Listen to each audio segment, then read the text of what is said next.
Hi guys, it's Kelly here and I'm back with another video. Today's video is featuring some products from Honeybee Stamps. This is the Heartfelt Hello, the Easter Lily Lovely Layers, and then the Autumn Bouquet, and this 3D embossing folder is called Sandy's Garden.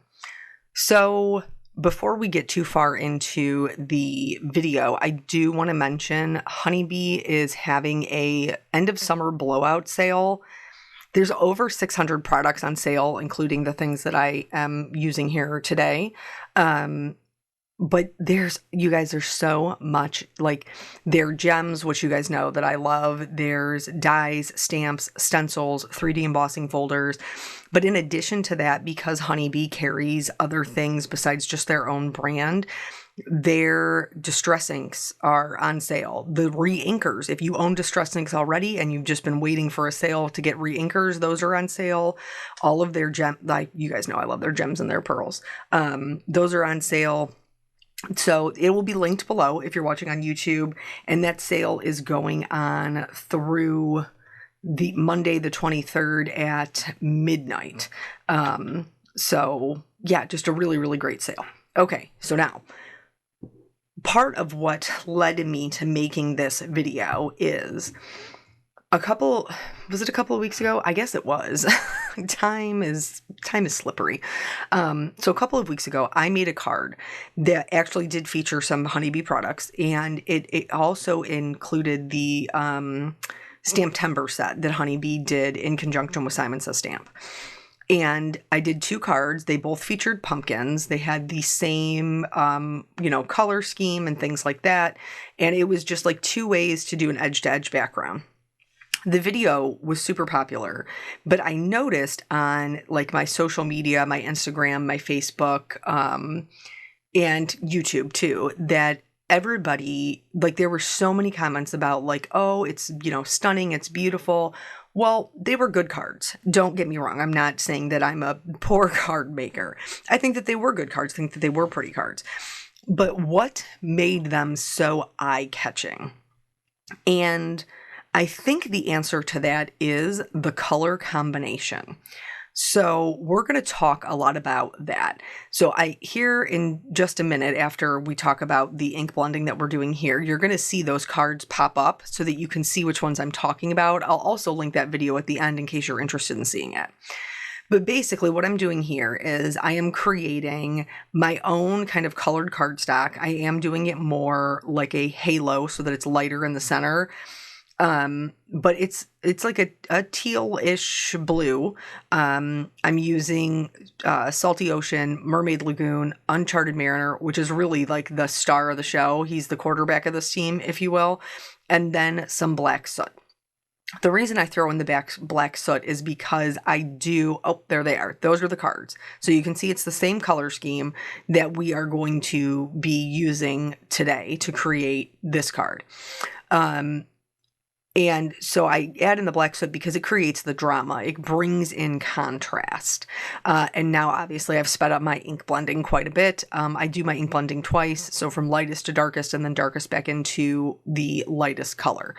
But just like with the other card, pumpkins, I made them orange and then I put them on a teal background. That works so well because they are complementary colors. They are complementary colors on the color wheel. So here, we're going to use, this is the Sandy's Garden 3D embossing folder. Really, really love this one. I am going to spritz the back of the cardstock lightly just to help me get a better impression. And then I will run this through my Platinum 6 to get a nice, good, deep impression on that cardstock. And now I'm going to add even more ink to it, to help like really get some ink on those embossed areas. So I started with the Mermaid Lagoon, and it was pretty obvious to me rather quickly that wasn't going to give me enough contrast to really highlight those embossed areas. So I switched back to the Uncharted Mariner, and here you can see like now we're really putting down some ink on top of those embossed areas and creating a little bit more contrast. So That's all I did to the background. I fought the urge to do like perfect pearls or some white spatters, but this is the finished piece, and I'm going to set that aside and then move on to my die cutting. So if you're new to this channel, you might not know, I prefer to do my die cutting for my lovely layers out of just white cardstock. First of all, it's cheaper, and second of all, it gives me the opportunity to then color them myself, which is the part that I enjoy the most. So I did, in addition to all of the pieces for the Easter lily, I also used some pieces from the autumn bouquet die set. And here I'm just showing you, I use my low tack tape. I try to shove in the dies as close to each other as possible, and then just cover them in tape. So here's where we're seeing, so blue, green, and red, orange are complementary colors. So I'm using those. I could do a red, violet, and a yellow, green and end up with a double complement. And those would look nicely together. But there's also like a split complement. So a split complement is where you have one color, let's say red, okay, and then instead of using green, which is its natural complement, you use the color to the left or the right of it, which would be a yellow green and a blue green, and those colors will look nicely together. Let's talk about the cardigan. So here, for these flowers, the nice thing about white, black, brown, and gray is they're neutrals. So they don't really count in your color scheme as much as the other, colors of the rainbows do. Neutrals are kind of like a free-for-all. So what I'm doing here is, I know they look gray. I know that they do. Hang tight. I am adding some shading to these other flowers that I am using from the autumn bouquet set. And I'm not completely covering like everything. I'm leaving lots of white. For that one, I just did like a little bit of flicking. For these other ones here, these ones that look more like Queen Anne's lace, like that's what they look similar to. I'm going to do a series of dots. So I started with my darkest gray, and I tried to put those dots on areas that I could see in the embossing where it was like connecting to. And then again, I'm going to work my way out through the C3 and the C1. I am still leaving lots of white area, and I am going back over the other dots. So the C5 that I put down, I am putting the C3 right on top of it. Because alcohol markers are transparent, a lighter color will remove some of the darker color, which will give you more values, different shades inside your, in this case, our flower. And it helps to kind of like break it up and make it a little bit more interesting. I understand right now they don't look very good at all, but just hang tight to the end of the card, okay? So anyway, this color combination is a complementary combination. So we have a red, orange, and a blue, green. But then when you're looking for a third color, you're pretty safe to go one or two colors over from one of your complements, and it will still look nice. So, for example, I went two over. I used a blue-green, a yellow-green, and a red-orange. I also could have used a blue-green, a red-orange, and a red-violet, or a blue-green, a red-orange, and a yellow-orange, and those would all look nice together as well. Typically with complementary colors, they tend to have a more kind of like graphic style. If like in like marketing, like when you would see them used that way. But if you use them in design, where you're using like a large amount of one and a small amount of another, you can create this really beautiful contrast that helps the colors pop off of each other, so that no matter what type of card you're making, those color combinations are going to create that kind of wow effect that a lot of us card makers, like, we want people to think that the things that we're making are pretty. We want ourselves to think the things that we're making are pretty and that it's enjoyable. You're going to be satisfied with the finished product.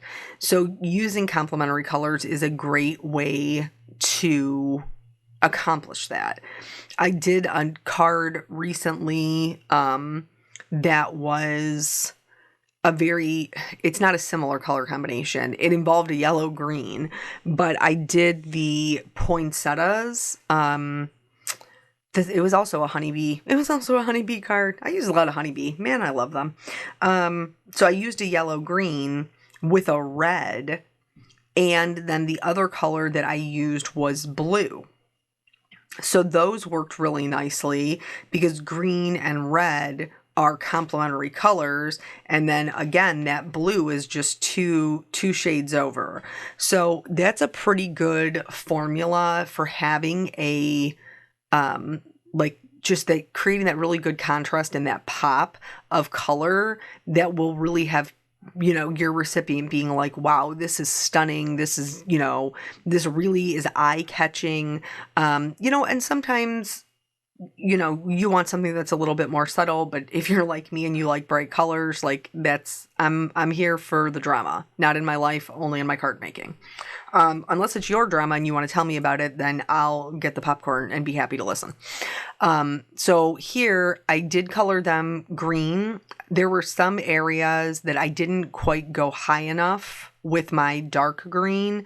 So that's what you see me doing here. But notice that when I'm doing it, I am holding the marker at kind of a flatter angle. So that way I don't bump that white paper of the flower, because that green will absorb right in there.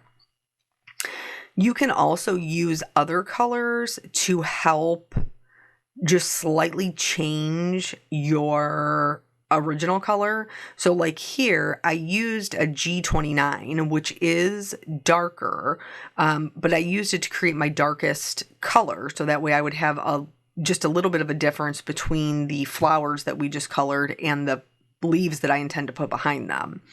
So by adding in that darker color and then going right over top of it with the yellow green, it doesn't look like a true green. It looks like a yellow green because, again, we've layered that color over top of it and they're transparent and they will, work together.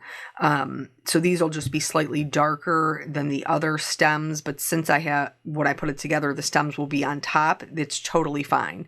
And I did want to say, I showed you the YG01, but I never actually used it. That one, I always think that that's going to be my color combination. And then I get to the end and my lightest color is the YG03. So these are both the leaves for the lilies, but also the palms that are included in the set because they are Easter lilies. I am going to change mine up because I like, you guys know, if you've been here before, I like more bang for my buck. I like being able to use my things differently and, stretch my supplies. So I'm actually going to turn these into tiger lilies for fall and turn it into a thank you card. But the palms do make sense for an Easter lily. I was baptized Catholic, but I was raised Baptist, but my first husband was Catholic, and underneath our bed we used to have palms that his mother gave us. So maybe I don't know the significance behind the putting them under the bed. Like, obviously I know what Palm Sunday is and all of that, but I don't know the significance in putting them underneath the bed. I just was like, okay, if that's, if that what makes her happy, it doesn't bother me any, put them under there. But anywho, I am going to use them to help fill in my little floral bouquet here. So I'm going to use that same G29, but this time, just like I did with the leaves that I was talking over, this time I'm going over it with a blue green. So just like with the yellow green, tinted it to be more of a yellow green. This time it will tint it to be more of a blue green. So I will tell you that I used a BG49, which is a bit more on the green side, and a BG09, which is a bit more on the blue side. But since they both end in 9, they're about the same darkness. So after I went over it with the blue, I did have to go back in with the BG49 to kind of put a little bit of green back in there because they got pretty blue pretty fast. So these ones are very similar to our background color. They're just a little bit lighter. And so we're not introducing a new color. We're staying with the same, color family. We're just making them a little bit lighter so that it will help kind of fill in that area and you'll still be able to see them. So here are our lilies. This is the color combination that I chose for my tiger lilies. And the reason, there's several different ways that you can shade, there's several different ways you can shade anything. But with an orange combination, you can use a lighter yellow and then, end it on a darker orange. You could use orange and then end it on a brown. I chose to end it on a red, and because that red is going to act the same way that G29 has been acting for the leaves. And on my color wheel, teal's complement is a red orange. So knowing that I'm going to have, I'm playing on those complementary colors, I want to have the true complement in there.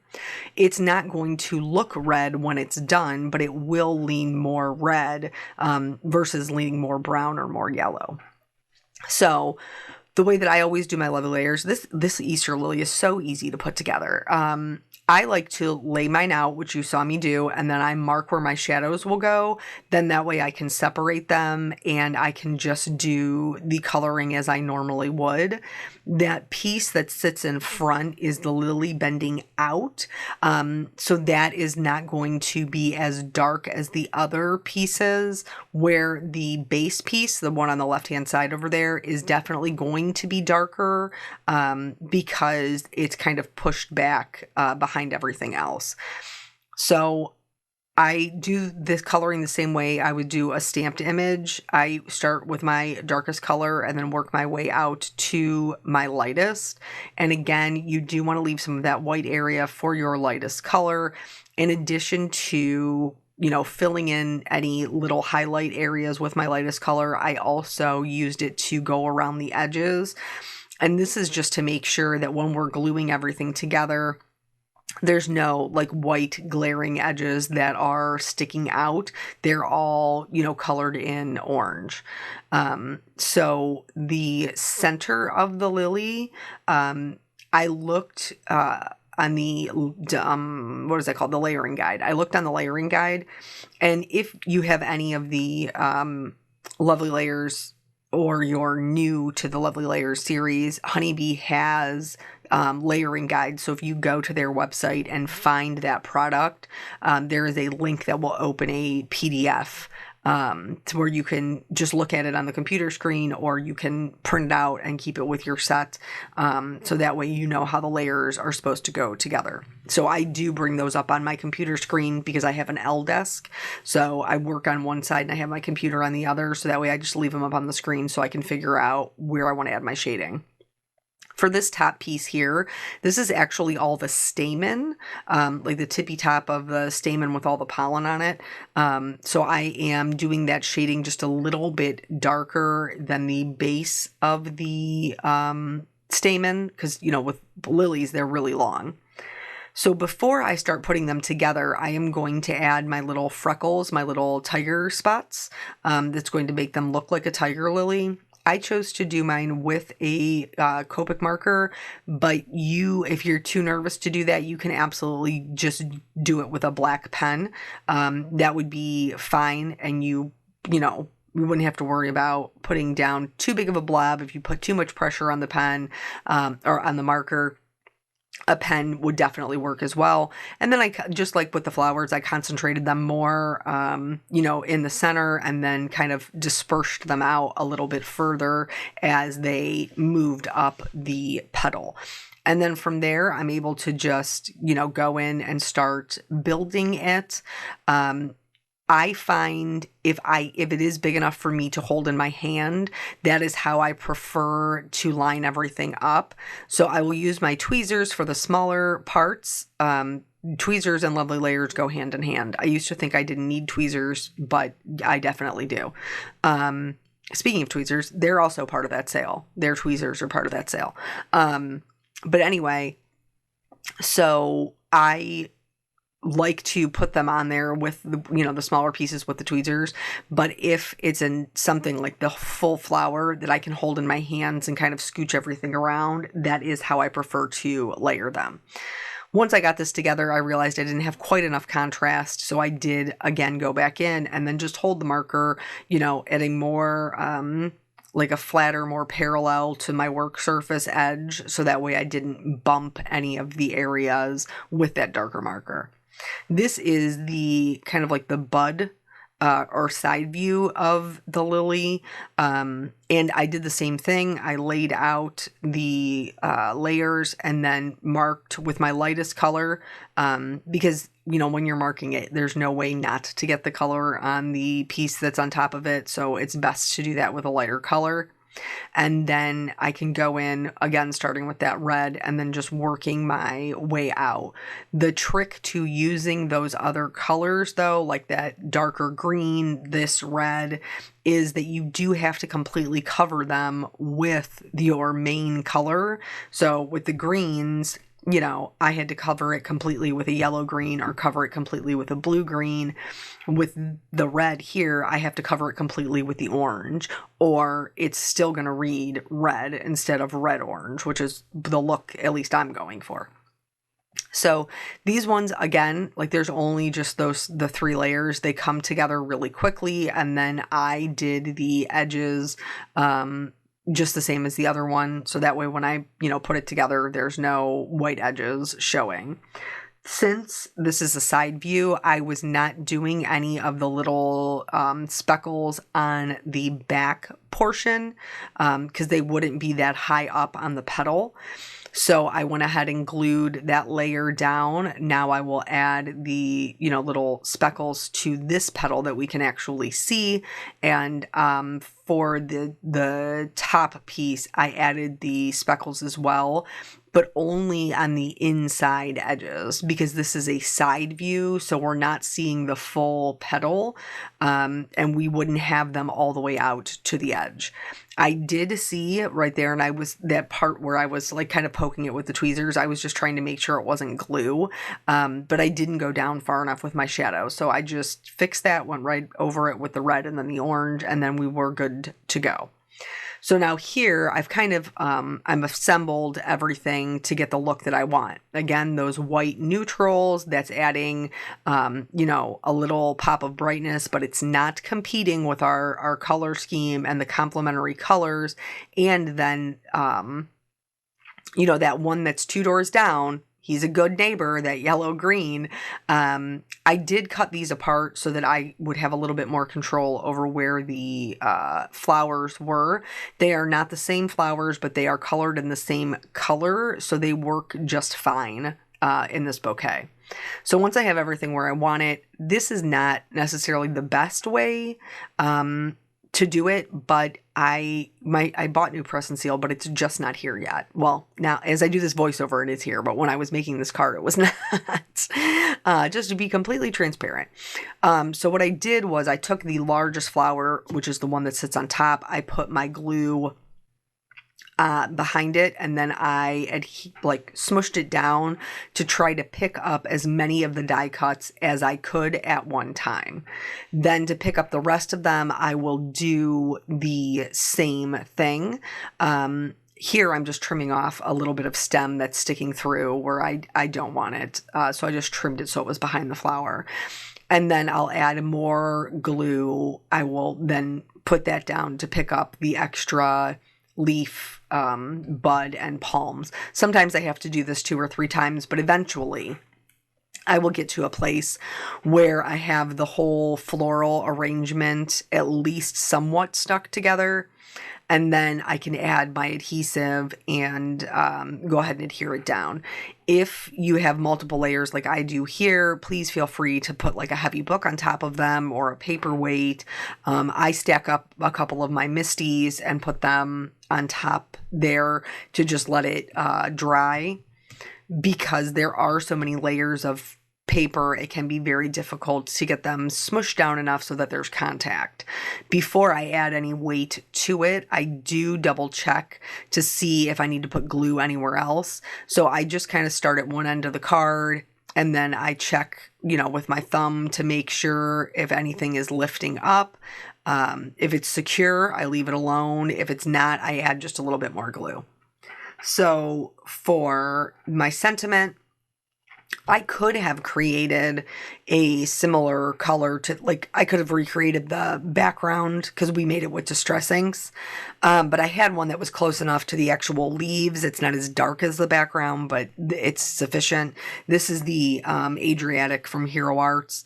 So I treated with my anti-static tool, stamped it in the brilliant white pigment ink from Honeybee, and then added some white detail embossing powder. This is going to give me a visual triangle with my white flowers and then my white sentiment. I cut this out with the coordinating die, and then we're almost to the end. We're almost to the end, guys. But my point in doing this was because the color combination works so well, like it worked with the pumpkins, it works with this one to help those lilies really pop, is when you're creating and you're looking for that, that kind of reaction, that like, oh, it's so dramatic, it's so eye-catching, visit your complementary colors. It doesn't have to be orange and teal. It could be red and green. It could be pink and yellow green, blue and orange. Like, visit those colors because they can really make a lot of impact regardless of what your subject matter is. This is the Let's Party gem, and they really are, like, these are my favorite sticky back ones because they have 3 different sizes, and they have this nice bright orange, so I used that. I added some clear glitter with my Wink of Stella, and then I did use my white gel pen to add some highlights to the stamen of the lily, as well as some highlights to my white flowers, and then that finished off the whole card. So I hope this taught you a little bit about, how to get those colors that pop. If you have any questions, of course, leave them below. I will leave the link to the summer blowout sale in the description below as well. Thank you guys so much for your time. I always appreciate you, and I will catch you on the next video. Bye.